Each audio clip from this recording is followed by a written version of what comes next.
Hey guys, welcome to the study with Mayank. मैं हूं आपका मयंक और आज ला रहा हूं मैं आपके लिए एनसीईआरटी पॉलिटी क्लास 6 से चैप्टर नंबर 6। देखिए यहाँ पर आज हम गांव का प्रशासन देखेंगे।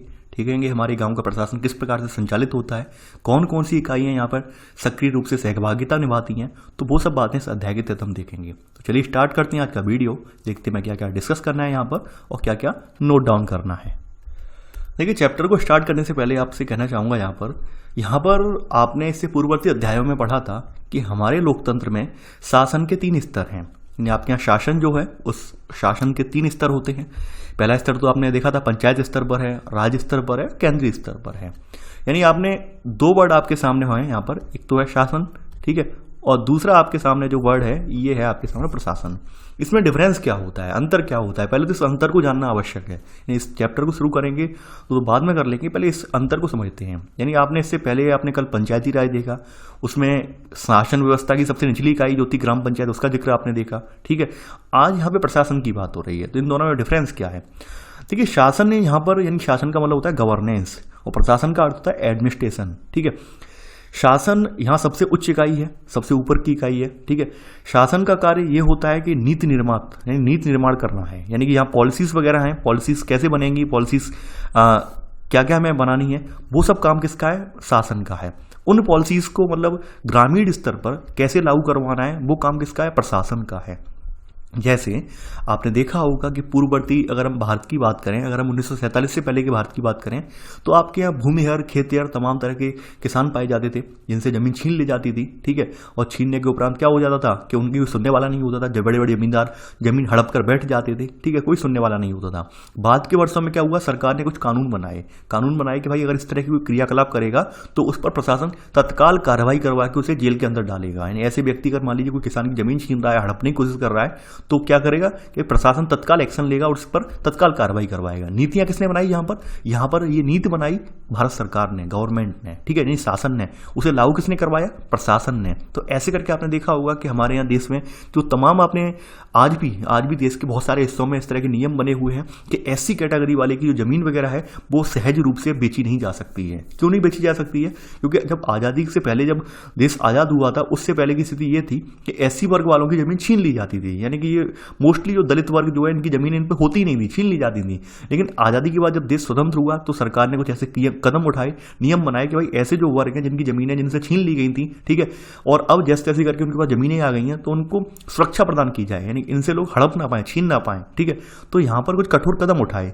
तो जो कदम उठाए उस कदम को धरातल पर लागू काम करवाने का जो काम है वो प्रशासन का है। तो आई होप अब शासन और प्रशासन को आप समझ गए होंगे। ठीक है, अगर हम भारत की बात करें, भारत में गांव के प्रशासन की बात करें, पहली बात तो यहाँ देख लीजिए, भारत में यहाँ पर 6 लाख से ज़्यादा गांव हैं। ठीक है, और इन 6 लाख से ज़्यादा गांव में इनकी सबकी समस्याएं अलग अलग हैं। पानी की समस्या है, बिजली की समस्या है, सड़क की समस्या है। ठीक है, रोजगार की समस्याएं भी अब जुड़ जाती हैं इसमें, तमाम तरह की समस्याएं यहाँ पर जुड़ जाती हैं अब। ठीक है, और इसके अलावा यहाँ पर सबसे बड़ी बात है जमीनों के दस्तावेजों के रखरखाव की बात है, आपसी विवाद भी होते हैं, इनके निपटाने की बात है। तो इन सब की व्यवस्था के लिए गांव के प्रशासनिक ढांचा एक होता है। यानी कि यहाँ पर ये सब विवाद जो होते हैं या फिर ये आधारभूत समस्याएं हैं, उनको निपटाने के लिए यहाँ पर एक प्रशासनिक ढांचा बनाया गया है ताकि इनकी जो समस्याएं हैं उनका निदान हो सके। ठीक है, आपको मैंने फिर से बताया कि तमाम तरह की योजना चलाई गई, ग्राम सड़क योजना, प्रधानमंत्री ये योजना, वो योजना, आपने तमाम योजनाएं आपने देखी होंगी। यानी अगर मैं नाम गिनाने लग जाऊं तो शायद वीडियो छोटा पड़ जाएगा। ठीक है, नाम ही नाम है, इतनी सारी योजनाएं चलाई गई। तो उन सब योजनाओं को इन लोगों तक पहुंचाने वाले जो व्यक्ति थे वो प्रशासनिक व्यक्ति थे, यानी कि एडमिनिस्ट्रेटिव व्यक्ति थे। तमाम अधिकारी वगैरह, सरकारी अमला, ठीक है, वो सब प्रशासन के तहत आते हैं, जो कि इन्हें अवगत करवाते हैं कि जो है गवर्नमेंट ने आपके लिए ये योजना लेके आए हैं और आपको ऐसे ऐसे इसमें लाभ मिल जाएगा। ठीक है, तो ये बात यहाँ पर कही गई है। तो आप पहला पॉइंट तो यहाँ पर ये नोट कर लेना कि भारत में 6 लाख से अधिक गांव हैं और इनमें, ठीक है, इनकी पानी, बिजली, सड़क, ठीक है, आदि की इनकी ज़रूरतें हैं। ठीक है, आदि की ज़रूरतें हैं। इसके अलावा यहाँ पर इनमें लिख लेना सब पॉइंट करके। ठीक है, तो इनमें इनका रखरखाव, आपसी विवाद, ये तो निपटाने की जरूरत पड़ती है। तो इनमें इन सब की व्यवस्था के लिए यहाँ पर क्या है, गाँव का प्रशासनिक ढांचा होता है। ठीक है, यानी आपने पहले के 2 सब पॉइंट यहाँ पे लिख लिए। आगे बढ़ते हैं, यहाँ पर भी देखिए, चूंकि आपके क्लास 6 के लेवल पर हम ये पढ़ रहे हैं, तो यहाँ पर भी वही चीज़ें हैं। क्या है यहाँ पर, यानी कि यहाँ पर वही सब चीज़ें हैं, वही कहानी दी हुई है। यहाँ पर कहानी है एक खेतिहर जमीन की, यानी एक किसान है जिसके पास बहुत ही छोटी जमीन है, बहुत ही छोटी जमीन का टुकड़ा है। रघु नाम का एक किसान है, ठीक है, और इसके बगल में एक खेत है, यानी एक खेत इस तरह से मान सकते हैं, ये खेत किसका है, रघु का है, और इसके ऊपर इसके बगल में ऐसे करके खेत है, किसका है, ये मोहन का है। यानी ये जो खेत है ये रघु का है छोटा सा टुकड़ा, और ये वाला जो खेत है मोहन का है। अब होता क्या है यहाँ पर, जैसा कि अक्सर आप सभी लोग गांव ग्रामीण परिवेश से आते हैं, मैं भी आता हूँ, कि अक्सर गांव में एक प्रवृत्ति पाई जाती है कुछ लोगों के अंदर कि भाई मेड़ काटने की, यानी उनकी जो मेड़ होती है, जैसे हम आप ऐसे समझ सकते हैं कि भाई उनकी जो अपनी मियाद होती है, यानी कि जो हम जिससे मियाद बना लेते हैं या मेड़ बोलते हैं गांव में, ठीक है, तो वो काटने की यानी प्रथा होती है। काटने की प्रथा नहीं होती, गंदी प्रवृत्ति लोगों के अंदर होती है। देखिए मेड़ काटने से कोई उत्पादन ज़्यादा नहीं हो जाएगा, लेकिन फिर भी कुछ लोगों का होता है कि मेड़ काटते जाओ दूसरे के खेत की जमीन हमें मिल जाएगी, ठीक है। तो वही होता है यहाँ पर, यानी कि यहाँ पर जो रघु है, ठीक है, वो क्या करता है, देखिए मैंने उल्टा बोल दिया यहाँ पर मोहन, ठीक है, यानी कि मोहन जो यहाँ पर है खेतिहर किसान है, यानी मोहन जो है खेती कर रहा है यहाँ पर, यानी कि मोहन जो है एक छोटा सा किसान, मोहन यहाँ पर गरीब है, और रघु जो है एक समृद्ध किसान है, ठीक है। यहाँ पर मैंने रघु नाम उल्टी कर दिया, ठीक है, नाम उल्टी कर दिया तो थोड़ा दिक्कत हो गई। तो यहाँ पर मोहन ने ये देखा कि भाई रघु ने उसके खेत की मेड़ काट ली। अब मोहन क्या करता है भाई, इस बात को लेकर कहासुनी होती है भाई, सर जो उसके पास रघु के पास पहुंचता है कि भाई आपने ऐसा क्यों किया, क्योंकि रघु जो था थोड़ा पॉलिटिकल बैकग्राउंड से मतलब रखता था, यानी उसके ताऊ पहले सरपंच रह चुके थे, तो रघु के पास जमीन जायदाद भी थी, थोड़ा दबंग प्रवृत्ति का था। तो रघु से जब उसने बोला तो भाई जहाँ दोनों में झगड़ा स्टार्ट हो जाता, झगड़ा इतना बढ़ गया कि मार पिटाई हो जाती है। मार पिटाई में क्या होता है भाई, रघु समृद्ध है, रघु के पास 4 आदमी है, मोहन के पास नहीं है, इतने में मोहन का सर फोड़ देता है, हाथ तोड़ देता है, और भी पड़ोसी निकल आते हैं देखने के लिए। तो ऐसे करके क्या होता है भाई, ठीक है, यानी कि मोहन ऐसे करके क्या होता है कि भाई मोहन जो है चोट लग जाती है उसे, यानी कि टूट फूट जाता है, भाई रघु जो अंदर चला जाता है। तो मोहन के कुछ और भी दोस्त होते हैं, ठीक है, यानी कि एक डाकघर में काम करने वाला व्यक्ति होता है, वो इसे सलाह देता है कि आप स्थानीय पुलिस थाने में जाकर रपट लिखाएं, ठीक है, यानी आपको स्थानीय पुलिस थाने में जाकर रपट लिखवानी है, ताकि आपके साथ जो दुर्व्यवहार हुआ है उसका यहाँ पर, ठीक है, जो है उसका यहाँ पर आपको जो है दुर्व्यवहार का आपको आपके साथ न्याय मिल सके, ठीक है, आपके साथ जो भी इन्होंने घटना घटित की है उसके लिए पुलिस एक्शन ले सके। तो यहाँ पर ऐसे करके वो लोग पुलिस थाने में जाते हैं। पुलिस थाने में क्या होता है, अक्सर वही सब चीज़ें होती हैं जो आपने देखा होगा कि पुलिस जो होती है, जो नेवल इंसान होता है, उसकी बात नहीं सुनती है सहज। तो यहाँ शुरुआत में अनुनय विनय करता है, थानेदार ने बेरुखी भी की है यहाँ पे शुरुआत में मोहन के साथ, अरे नहीं ऐसा नहीं हुआ होगा, ठीक है। तो मोहन जो अपने घाव वगैरह दिखाता है थानेदार पर, फिर भी कोई असर नहीं होता है, ठीक है, कि क्यों उसकी शिकायत दर्ज नहीं कर रहे हैं। लेकिन वही है कि भाई रसूखदार, एक तरफ तो जो यहाँ पर एक व्यक्ति रसूखदार है और मोहन जो है गरीब है, तो ऐसे में शुरुआत में बड़ी दिक्कत आती है। बाद में क्या होता है, मोहन अपने साथ कुछ पड़ोसी ले जाता है, उनसे कहता है देखिए इनके सामने मारपीट हुई है, आप अब तो लिखिए। तो एंड में थानेदार राजी हो जाता है, उसे आश्वासन देता है कि भाई हम वहाँ पर पहुँच कर मौके वारदात पे पहुँच कर उस जगह का मुआयना करेंगे, क्या ऐसी घटना घटित हुई थी या नहीं हुई थी। तो ये तो रही स्थानीय पुलिस की बात, यानी पुलिस किस तरह से कार्य कर रही है, ठीक है। यानी हम आम शब्दों में समझना चाहें तो ये समझ सकते हैं कि भाई हमारे बीच जो झगड़े हो रहे हैं, झगड़े होते हैं या फिर कोई और विवाद होते हैं, उनसे संबंधित मुद्दों का निपटारा करने के लिए, कानूनी व्यवस्था बनाए रखने के लिए हमारे यहाँ स्थानीय स्तर पर क्या होता है, पुलिस प्रशासन होता है, ठीक है। आप ऐसे समझ लीजिए, यानी इस कहानी का जो ध्येय है वो ये ध्येय है, ठीक है। तो आप यहाँ पर अब अगला पॉइंट इसमें नोट करेंगे, सेकेंड पॉइंट यहाँ पर, ठीक है, सेकंड पॉइंट यहाँ नोट करेंगे, यहाँ पर सेकंड पॉइंट, ठीक है, यानी कि हर पुलिस थाने का एक कार्यक्षेत्र होता है जो उसके नियंत्रण में होता है। लोग उस क्षेत्र में हुई चोरी, दुर्घटना, मारपीट, झगड़े आदि, ठीक है, लिखवा सकते हैं, ये घटनाएं लिखवा सकते हैं। और थाने का प्रमुख क्या कहलाता है, थानेदार, ठीक है, थाने का प्रमुख जो कहलाता है वो थानेदार कहलाता है। तो ये आपने जान लिया, यानी पहली कड़ी में आपने जान लिया कि पुलिस थाने का क्षेत्र होता है यहाँ पर, ठीक है, जो कि अपनी तरह से कार्यरत होता है। देखिए इसके ऊपर हेडिंग डाल लेना पुलिस थाने का क्षेत्र, ठीक है, ताकि आप समझ जाएं कि ग्रामीण प्रशासन की एक इकाई के रूप में यहाँ पुलिस थाना क्षेत्र भी आता है। तो ये तो आपने विवाद समझ लिया, ठीक है। अब ये तो हो गया मारपीट का मुद्दा, तो ये व्यक्ति पुलिस के पास गया, ठीक है। अब दूसरा मुद्दा यहाँ पर क्या था, दूसरा मुद्दा यहाँ पर ये था कि भाई जो मेड़ काट के, यानी कि जो रघु ने मेड़ काट के मोहन के खेत में घुस आया था, अब उस बात की जांच पड़ताल कैसे की जाए, उस बात का निस्तारण कैसे किया जाए। तो आपने जैसा कि शुरुआत में ही देखा, प्रशासन के पहले स्तर में ही यहाँ पर देखा कि भाई यहाँ पर काम क्या क्या है कि जो जमीनों के दस्तावेज हैं इनके रखरखाव भी करता है प्रशासन, ठीक है। अब जमीनों के दस्तावेज रखरखाव करने वाला व्यक्ति कौन होगा यहाँ पर, तो ये फिर अब जाएंगे किसके पास, यानी कि यहाँ पर जाएंगे राजस्व विभाग, ठीक है। राजस्व विभाग में यहाँ पे पटवारी होते हैं जो ये सब चीज़ें देखते हैं, जिनके पास ये ब्यौरा होता है कि भाई किसका खेत कितने बीघा है, किसका खेत कितने बीघा है, किसके बगल में किसका खेत है, ठीक है। तो ये काम होता है राजस्व विभाग का।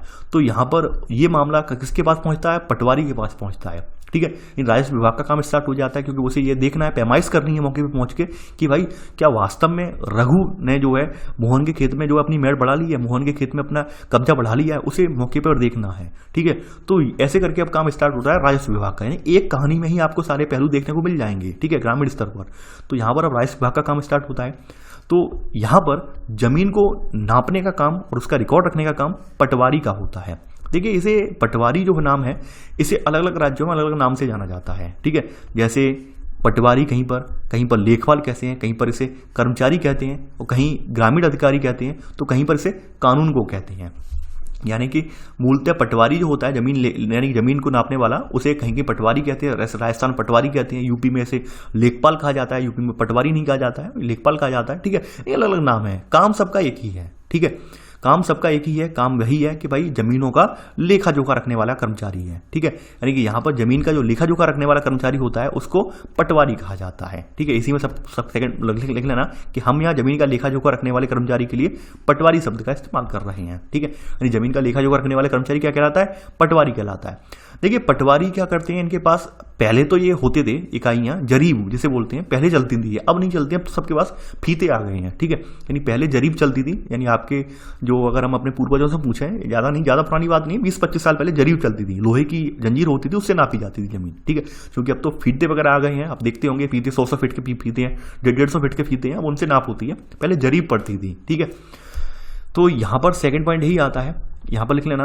कि पटवारियों के पास खेत नापने के लिए, ठीक है, यानी कि यहाँ पर लिख लेना आमतौर पर पटवारियों के पास खेत नापने के अलग तरीके होते हैं।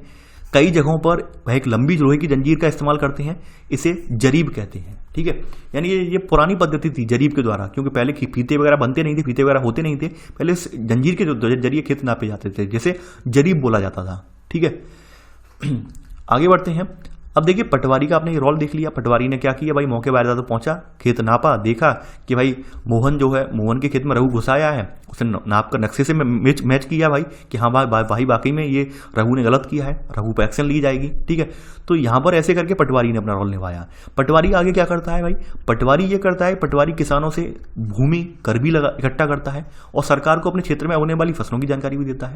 यानी पटवारी ये करता है, पटवारी किसानों पर भूमि कर भी लगाता है। ठीक है, यानी कि आप किसानों का जो विवरण है, किसानों का विवरण जब रखता है अपने पास, उस पर कर भी लगाएगा ये। ठीक है, और किसान कौन कौन सी जमीन किसके पास है, किसान ने जमीन बेची है, खरीदी है। ठीक है, किसके खेत में ज्यादातर फसलें क्या होती हैं, तो फसली वर्ष का भी जिक्र करता है, भाई फसल क्या उगाई गई है। ठीक है, तो ये सब जानकारी ये सरकार को देता है। तो थर्ड पॉइंट आपने नोट कर लिया होगा। अब देखिए, यहाँ पर एक खसरा नाम का एक रिकॉर्ड है जो कि पटवारी के पास होता है, पटवारी इसको जो है फिल करता है, जैसे आपने देख पा रहे होंगे ये खसरा है। ठीक है, जमीन का खसरा नंबर यहाँ पड़ा हुआ है। ठीक है, इसमें एक तरफ आप देख पा रहे होंगे क्षेत्र हेक्टेयर में, यानी कि कौन सा खेत कितना है, ये 0.75 हेक्टेयर है। जमीन का मालिक पिता पति कौन है, मोहन है। वल्द राजाराम, वल्द का मतलब पिता, इसके पिता का नाम राजाराम है, गांव अमरापुरा है, जमीन का मालिक है ये। ठीक है, यदि बटाई पर, यानी किसी को इसने अपने खेत पट्टे पर दे दिया है क्या, नहीं दिया है। ठीक है, फसल क्या कर रहा है, सोयाबीन कर रहा है। हेक्टेयर कितना है, क्षेत्र 0.75 हेक्टेयर है।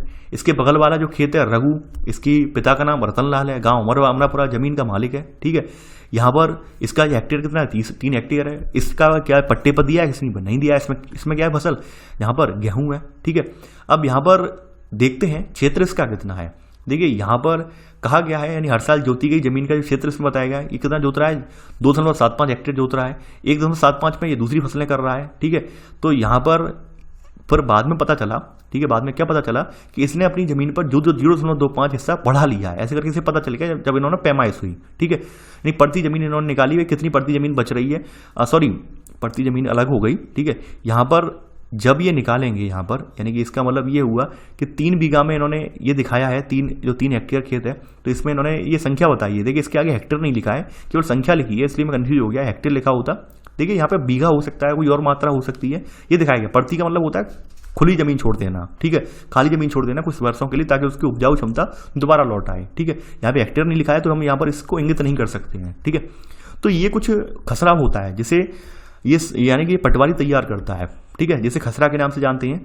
तो इसे पटवारी तैयार करता है, इसमें रिकॉर्ड होता है प्रत्येक किसान का, भाई किसका खेत कहाँ पर है, किसके उत्तर में दक्षिण में कैसे खेत है, जैसे ये नक्शा बनाया गया है। ठीक है, यानी खेत नंबर, खेत संख्या 1, खेत संख्या 2, 4, ये किस किस के खेत हैं यहाँ पर। ठीक है, तो ये पैमाने ये हैं या नहीं है, इनके कितने कितने हेक्टेयर में जमीन है, तो इस तरह का पैमाना इनके पास होता है। ठीक है, पटवारियों के पास या लेखपाल के पास। ठीक है, अब देखिए यहाँ पर जो किसान है, हमारे किसान भाई, अक्सर आपने देखा होगा, चूंकि सभी किसान समृद्ध नहीं होते, कभी कभी किसान भाइयों को जमीन वगैरह बेचनी पड़ती है। ठीक है, तो किसानों को क्या करना पड़ता है, किसानों को अक्सर खेत के नक्शे और रिकॉर्ड की जरूरत पड़ती है, इसलिए उनके लिए उनको कुछ शुल्क देना पड़ता है और किसानों को इनकी नकल पाने का अधिकार है। यानी गवर्नमेंट ने क्या है, गवर्नमेंट ने प्रावधान बना रखा है कि भाई किसानों को जो उनकी जमीन है, जमीन से संबंधित विवरण है, खसरा खतौनी जिसे बोलते हैं, खसरा या खतौनी। ठीक है, तो उस विवरण को पाने का किसान को अधिकार है। इसके लिए क्या करना पड़ता है, जैसे कुछ जगहों पर क्या था, तहसील में व्यवस्था थी, तो तहसील से जो है ऑफलाइन डॉक्यूमेंट निकलवाना काफी बार मुश्किल हो जाता था वकील के सारे निकलवाने का। लेकिन अब क्या है, कई राज्यों में डिजिटल डेटा है, यानी ऑनलाइन आप अपना क्लिक करिए। जैसे आपने देखा होगा भू राजस्व विभाग की हर जगह साइट बनी हुई है।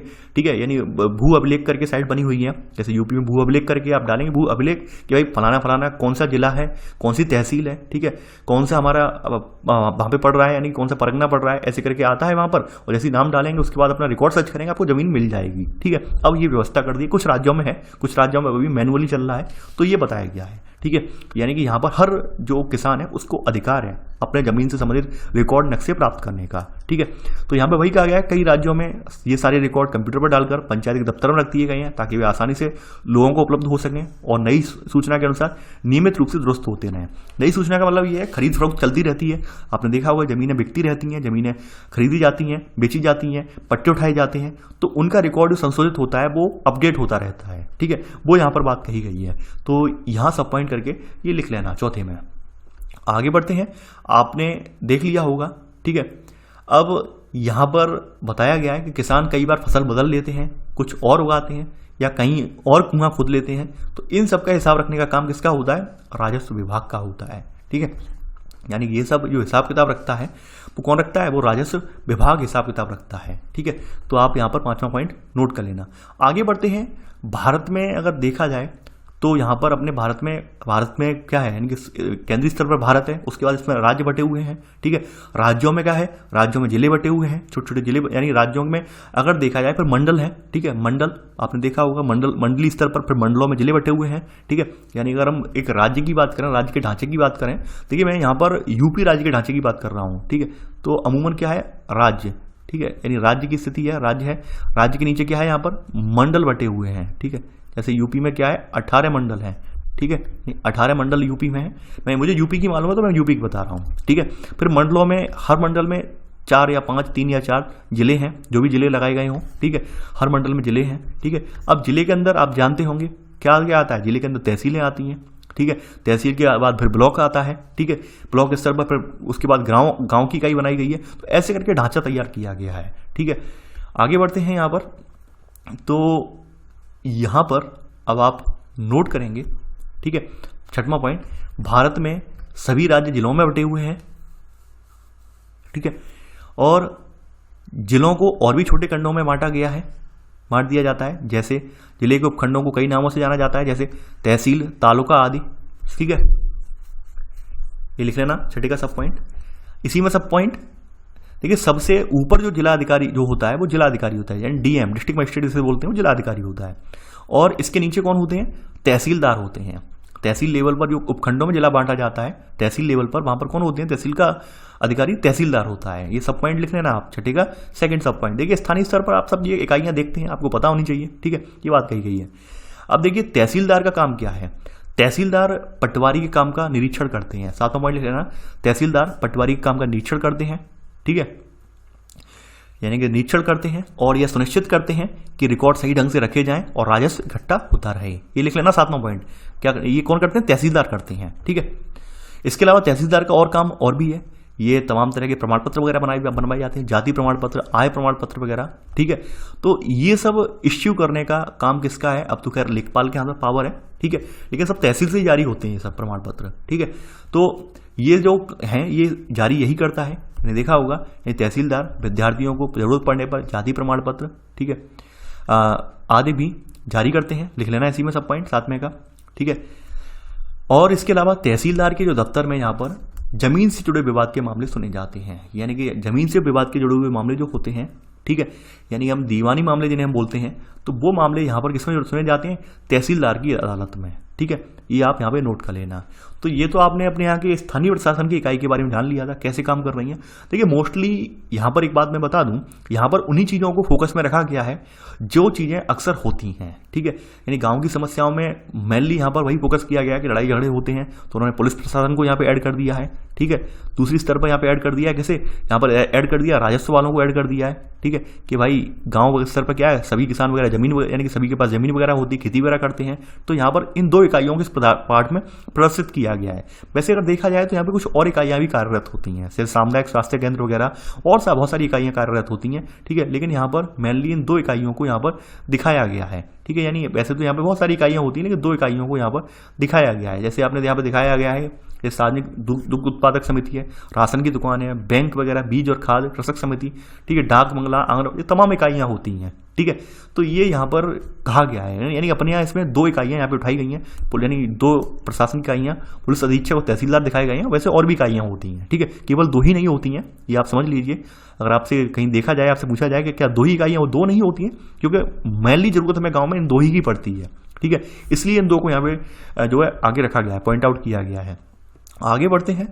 एक नया कानून आया है, हिंदू अधिनियम धारा 2005। इसमें है क्या, ये बहुत जरूरी है देखना। देखिए आपको पता है कि हमारे यहाँ का समाज जो है पितृसत्तात्मक समाज है। यहाँ पर यानी कि सभी को जो अधिकार हैं वो लड़कों के हाथ में, यानी पुरुषों के हाथ में, महिलाओं को अधिकार बहुत ही कम दिए गए हैं। जैसे आपने देखा होगा कुछ आपके यहाँ जो धर्म ग्रंथ वगैरह हैं वहाँ पर भी कहा गया है, ठीक है, कि विवाह से पहले पुत्री को अपने पिता के अधीन, विवाह के बाद, ठीक है, किसके बाद, विवाह के बाद अपने पति के अधीन, और पति के मरने के बाद अपने पुत्र के अधीन रहना चाहिए। ये इस तरह के नियम बनाए गए हैं, ठीक है। और ये पितृसत्तात्मक समाज में आपने नियम पढ़े भी होंगे तमाम किताबों में, ठीक है। तो इस तरह के नियम बनाए गए हैं। चूंकि भारत में आपने देखा होगा कि हम समानता की ओर बात करते हैं कि हमारा देश जो है समान है, ठीक है, कोई किसी के साथ विभेद नहीं किया जाएगा, लड़का लड़की सब समान है कानूनी रूप से, ठीक है। तो ऐसे में सवाल ये उठता है कि भाई जो हमारे माता पिता की जमीन है, क्या उस पर हमारी जो बहनें हैं उनका हक होगा या नहीं होगा। इससे संबंधित एक मुद्दा उठा था सन 2005 से पहले, ठीक है। तो सन 2005 से पहले क्या था, सुप्रीम कोर्ट में एक केस पहुंचा था, मेनली बॉम्बे हाई कोर्ट का था वो केस, ठीक है, और विभिन्न राज्यों से भी ऐसे केस जाते थे। तो उन केसों को देखते हुए कि हाँ भाई लड़की का अधिकार है या नहीं है, तो ऐसे करके हिंदू अधिनियम धारा में बदलाव किया गया, ठीक है, जो यहाँ पर जमीन से संबंधित धारा में, ठीक है, और ऐसे करके यहाँ पे लड़की को भी पूरी संपत्ति यानी संपत्ति में बराबर का हिस्सेदार बनाया गया। देखिए अब आपके माइंड में एक बात आएगी कि हिंदू अधिनियम धारा क्यों लिखा गया है। देखिए ये मुसलमानों पर एप्लीकेबल नहीं होगा, ठीक है। आपको एक बात बता दूं, हमारा देश एक है, कानून एक है, लेकिन कानून में भी ये चीजें, देखिए ये चीजें जो होती नहीं है, ये अभी आप बहुत सारे लोगों को पता नहीं है, ठीक है। यानी कि जो कार्यवाही जो होती है, यानी हिंदू अधिनियम धारा ये अलग है, हिंदू विवाह कानून अलग है, मुस्लिम विवाह कानून अलग होता है, ठीक है। यानी ये कानून अंग्रेजों के टाइम से अलग चले आ रहे हैं, ठीक है, क्योंकि दोनों के रीति रिवाज अलग थे, तो ये कानून अलग अलग हैं, ठीक है। ये आपको एक नई बात आज सुनने को मिली होगी, और अगर आप कहीं अपने नियर बाई कोई वकील है तो उससे पूछेंगे तो बता देगा, डिटेल में बता देगा कि हाँ भाई हिंदुओं के लिए अलग कानून बने हैं, हिंदुओं के लिए जमीन के अधिकार अलग हैं और मुसलमानों के लिए अलग अधिकार हैं। यानी कि ये जो हिंदू अधिनियम धारा के नियम है ये मुस्लिम लोगों पर एप्लीकेबल नहीं होंगे, ये आप ध्यान रखना और जान लेना। अगर आपको और डिटेल में पढ़ना हो तो किसी वकील से पास बैठ जाना, 1-1.5 घंटे के लिए दिमाग लगाने के लिए, वो अच्छे से समझा देगा, आपको सारे डाउट क्लियर कर देगा, ऐसा क्यों हुआ, कहां से पृष्ठभूमि निकली, सब बता देगा वो, ठीक है। तो यहां पर मैं केवल इंगित कर रहा हूं, ये केवल हिंदू कम्युनिटी के लिए है, ठीक है। ये बातें आपको हर चैनल वाला नहीं बताएगा, हर व्यक्ति को नहीं पता है कि भाई ऐसा भी होता है देश में, एक देश है, एक कानून है, फिर भी ये होता है। हाँ ये बिल्कुल होता है, ठीक है। यानी हिंदू विवाह कानून अलग है, मुस्लिम विवाह कानून अलग है, ठीक है। हिंदू प्रॉपर्टी राइट्स अलग हैं, ठीक है, जमीन संबंधी राइट, और जो मुसलमानों के राइट्स अलग हैं। यानी वहां पर क्या होता है, यानी हिंदुओं में आपने देखा होगा कि हिंदुओं में पिता जो है अपने जीते जी भी संपत्ति का बंटवारा कर सकता है, जबकि आप मुस्लिम जो है, आपका जो संपत्ति जो अधिकार है वहां पर अगर देखा जाए तो वहां पर जीते जी पिता अपनी संपत्ति का बंटवारा नहीं कर सकता है। जैसे कुछ चीजें हैं, मुझे इसलिए मालूम है क्योंकि मेरे कुछ मित्र वगैरह जो वकील वगैरह हैं उनसे अक्सर जो है डिस्कशन वगैरह हुआ है, इसलिए मुझे पता था, वरना मैं भी आपको यही पढ़ा देता, हिंदू अधिनियम धारा काम चल गया।